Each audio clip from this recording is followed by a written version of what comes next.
Et quand la tristesse arrive, je sais tu es là, toujours près de moi. Bon mercredi matin, j'espère que le petit déjeuner spirituel est prêt, qu'on peut commencer une belle journée tous ensemble avec la priorité des priorités. Je vous dis souvent que si on décidait de croire totalement en la parole de Dieu, notre vie changerait complètement parce que lorsque Dieu fait une promesse, il la tient toujours. Et on rejoint, comme on va le faire à tous les mercredis, M. Eddie Savoie.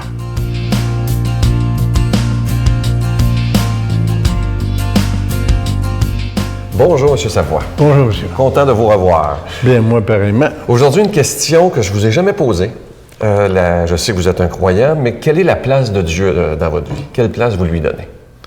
Je sais que vous êtes occupé pas à peu près. Là. Y a-t-il une petite place pour lui? Bien, écoutez, pour moi, dans ma vie, j'ai toujours eu quand même la foi. Puis, je crois bien que si je suis rendu où ce que je suis rendu aujourd'hui, c'est un peu grâce quand même à la confiance quand même en quelque chose. Parce que, voyez-vous, aujourd'hui, on regarde des gens, puis on discute avec des gens. Il y en a là, qui n'ont aucune confiance en rien. Pour eux autres, là, la vie, c'est fini, puis on passe à d'autres choses, hein, on s'en va. Puis je pense que quand même, si on a la foi, puis on a confiance, on arrive toujours à trouver des solutions à peu près à tout ce qui peut exister. Parce que moi, dans ma vie, je me suis toujours dit une chose, s'il y aurait absolument rien, comment est-ce qu'on pourrait être capable de toujours essayer de faire le bien, puis de dire, si on fait un équilibre, on va quand même certainement récolter des choses extraordinaires. Parce que moi, à chaque fois que je m'en vais, je me trouve extrêmement chanceux. Pourquoi est-ce que je me trouve chanceux? Parce que je me dis quand même, j'ai toujours essayé de faire le mieux possible. Puis je prétends pas d'être parfait, non? Puis je serai jamais parfait, parce que la perfection, ça n'existe pas de ce monde. Mais je pense que quand même, quand on a foi en quelque chose, on peut faire à peu près n'importe quelle chose pour arriver à des résultats quand même extraordinaires. Puis quand tu as la foi, tu as la confiance aussi. Puis moi, je le dis souvent, les gens qui n'ont pas de croyance, comment est-ce que tu veux qu'ils aient confiance quand même en quelqu'un ou en peu importe la chose qui va avoir ses standards? Pour moi, je me dis une chose, quand on a confiance puis qu'on a la foi, bien, on fait une vie un peu comme moi. La foi peut déplacer les montagnes. Exactement. Ouais. Bien, merci, M. Savoie. Ça m'a fait plaisir. Beaucoup. Notre Père qui es aux cieux, que ton nom soit sanctifié, que ton règne vienne, que ta volonté soit faite sur la terre comme au ciel. Donne-nous aujourd'hui notre pain de ce jour. Pardonne-nous nos offenses, comme nous pardonnons aussi à ceux qui nous ont offensés. Et ne nous soumets pas à la tentation, mais délivre-nous du mal, car c'est à toi qu'appartiennent le règne, la puissance et la gloire, pour les siècles des siècles. Amen. Un jour, j'étais en grande conversation avec Sœur Angèle et je lui demandais, Sœur Angèle, comment vous faites depuis des décennies pour toujours avoir ce beau sourire, même lorsque vous avez des épreuves, vous avez vécu un cancer, vous avez réussi à passer au travers? Et sa réponse a été toute belle et toute simple, comme on connaît Sœur Angèle. Elle dit, Sylvain, c'est la prière qui m'a sauvé la vie pendant toutes ces années. Elle a manqué de mourir plusieurs fois, Sœur Angèle, lorsqu'elle était jeune, elle était très malade. Et la dernière fois, ça a été, vous le savez, lorsqu'elle était atteinte du cancer du côlon. Et elle me disait, c'est la prière de milliers et de milliers de personnes qui a agi comme un paratonnerre et ça m'a permis d'être sauvé totalement de cette maladie. Alors, c'est un très, très beau livre qui est très touchant, un peu un témoignage de Sœur Angèle, mais vous allez voir que vous allez beaucoup apprendre sur elle également. Il y a de belles prières à la fin. Il est facile à lire et si vous n'aimez pas la lecture, le CD audio vient avec. Alors, si vous pouvez simplement l'écouter, je vous donne l'adresse. La Victoire de l'amour, casier postal 120, succursale Boucherville à Boucherville. Le J4B 5E6, je vous la redonne. La Victoire de l'amour, casier postal 120, succursale Boucherville à Boucherville. Le J4B 5E6, également par téléphone du lundi au vendredi de 9h à 16h dans le 514-523-4433, 523-4433 ou sans frais, le 1-888-811-9291, 1-888-811-9291 et aussi sur notre site internet, le www.lavictoiredelamour.org.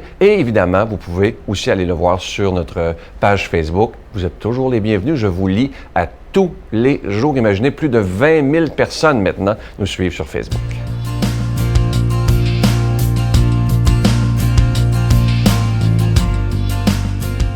Mon Dieu, donnez-moi la sérénité d'accepter les choses que je ne peux changer, le courage de changer les choses que je peux et la sagesse d'en connaître la différence. Amen. Je suis tellement heureux de vous présenter la personne que je vous présente aujourd'hui. C'est quelqu'un qui est un ami personnel. C'est le 11 septembre, une date bien spéciale, mais c'est aussi son anniversaire de naissance et vous le verrez. Vous le voyez de temps en temps le dimanche, mais vous le verrez aussi de temps en temps le matin. C'est un ami très, très cher à mon cœur. Il est de Paris, Monseigneur Jacques Caillot.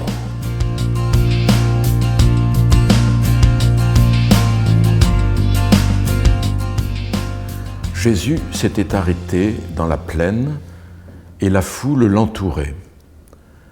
Regardant alors ses disciples, Jésus dit : « Heureux, vous les pauvres, le royaume de Dieu est à vous. Heureux vous qui avez faim maintenant, vous serez rassasiés. Heureux vous qui pleurez maintenant, vous rirez.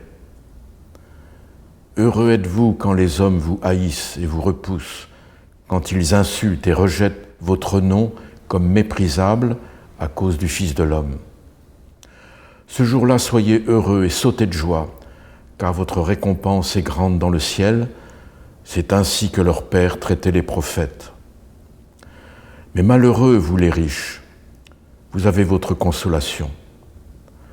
Malheureux, vous qui êtes repus maintenant, vous aurez faim. Malheureux, vous qui riez maintenant, vous serez dans le deuil et vous pleurerez. Malheureux êtes-vous quand tous les hommes disent du bien de vous, c'est ainsi que leur Père traitait les faux prophètes. Mes amis, ce passage des Béatitudes est vraiment un texte merveilleux dans l'Évangile. C'est un morceau choisi qui est aimé par beaucoup de gens. On me dit, on aime ce texte parce que Jésus ne nous dit pas ce qu'il faut croire, il nous dit ce qui fait vivre et ce qui rend heureux. Jésus nous appelle au bonheur, mais il inverse un peu les valeurs habituelles et il nous indique ce chemin du bonheur. Heureux êtes-vous non pas parce que vous êtes pauvre, mais parce que vous allez cesser de l'être. Heureux êtes-vous non pas parce que vous pleurez, mais parce que vos larmes vont se changer en joie. Heureux non pas parce que vous êtes persécutés, mais parce que votre libération est proche. Jésus, en disant ces béatitudes, nous donne ce qu'il vit lui-même. Il ne se permettrait pas de nous dire de telles paroles si lui-même ne les vivait pas. Jésus a vécu toutes les béatitudes. Et quand il est sur la croix, nous avons le portrait de Jésus vivant les béatitudes. N'est-il pas le pauvre sur la croix ? Il a tout donné, il n'a plus rien. Il est dans la détresse, il est dans l'abandon, il est seul. Voilà la pauvreté de Jésus pour nous. Et Jésus a pleuré ses larmes de détresse sur la croix, mais il a connu la joie de Pâques. Vous voyez ? Heureux les persécutés, Jésus a été persécuté, plus que les prophètes.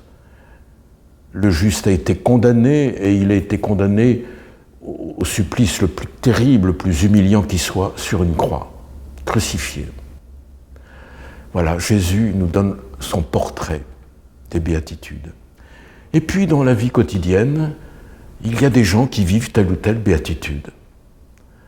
Et on ne peut pas passer ces journées sans penser que quelqu'un vit telle béatitude. Moi, ça m'arrive souvent de rencontrer des gens, et quelquefois, en les écoutant, de voir ce qu'ils ont fait, ce qu'ils ont dit, ce qu'ils ont osé vivre, j'ai une béatitude qui monte. dans mon cœur en disant « Heureux est-il de vivre ainsi, heureux est-il ». Je ne dis rien, mais je le pense. Alors je prends la première béatitude, « Heureux les pauvres ». Et vous voyez, elle est au présent, « Heureux les pauvres ». Le royaume de Dieu est à vous, non pas plus tard, mais dès maintenant. Je suis allé voir récemment des Roms, où j'avais été invité. Ils avaient été expulsés, et ils étaient là, dans un terrain vague. On leur avait prêté des tentes pour dormir la nuit. Ils n'avaient plus rien, on leur a tout pris, vraiment. Les bulldozers étaient arrivés, il n'y avait plus de vaisselle, plus rien. Heureusement qu'il y a des associations, des gens qui les aident quand même à vivre. Et comme ces gens sont des pauvres, vraiment, partout où ils vont, ils suscitent la contradiction, on n'en veut pas. Ils n'ont aucun pays, ils viennent de Roumanie, on n'en voulait pas. Ils viennent en France, on n'en veut pas. Ce sont les parias de l'Europe. Et ils sont là, ils n'ont pas le droit de travailler, ils sont laissés à eux-mêmes. Vraiment, je me disais, cette pauvre femme qui a 9 enfants, et des beaux enfants merveilleux. Et elle me disait, mais on a tellement de gens qui nous aident, et puis Dieu ne nous abandonnera pas. Voilà, heureux les pauvres, vraiment.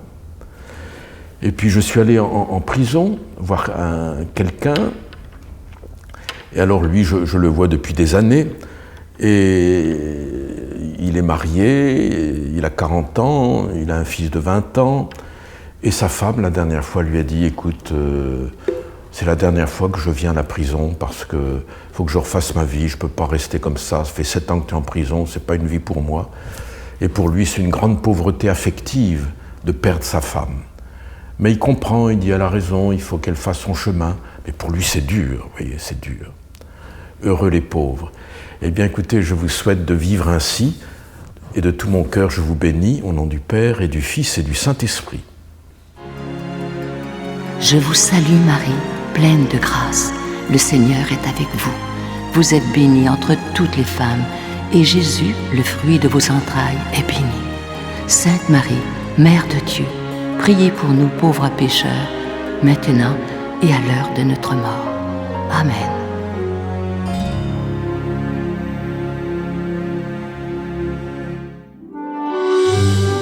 La Victoire de l'amour vous invite à vivre un pèlerinage en Italie à la rencontre de Saint François d'Assise et du pape François, en compagnie de l'abbé Robert Lemire et de Sylvain Charon.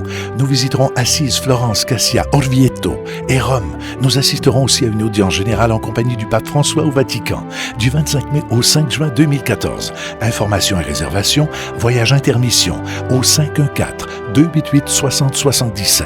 Sans frais, 1-800-465-3255.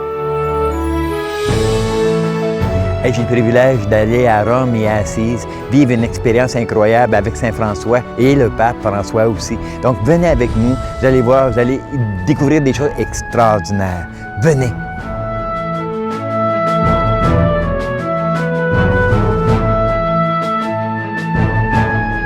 Je vais vous laisser avec une très, très belle pensée qu'on pourrait mettre en pratique aujourd'hui. Ça dit ceci: lorsqu'on se préoccupe des affaires de Dieu, Dieu s'occupe de nos affaires. Je vais vous le répéter parce que c'est tellement vrai, je le vis moi aussi. Je suis certain qu'il y a des milliers de personnes qui vivent cette expérience-là. Lorsqu'on se préoccupe des affaires de Dieu, que ça devient important dans notre vie, Dieu s'occupe de nos affaires. Et c'est pour ça que lorsqu'on dit qu'on fait une confiance totale en ce Jésus qui est maître de l'impossible, en ce Jésus qui est prince de la paix, en disant « Seigneur, moi je vais m'occuper de tes choses, mais aide-moi dans les miennes. » Et je vous le jure, ça fonctionne. Je vous souhaite une belle journée. Je vous attends demain. Bye. Il m'a dit, ton bébé va être correct. Il est correct. Aucun handicap, rien. Non, c'est ça. T'as passé le pire, puis toi sans pas, il va être correct, puis c'est un survivant, t'es une survivante, puis ça va aller. Donc, il me dit ça. Mais moi, j'étais attachée. Puis je me dis, peut-être qu'il me dit ça pour que ça aille bien, puis qu'après, il va me dire, qu'est-ce qui est arrivé. La Victoire de l'amour remercie de tout cœur les Résidences Soleil de leur accueil si chaleureux.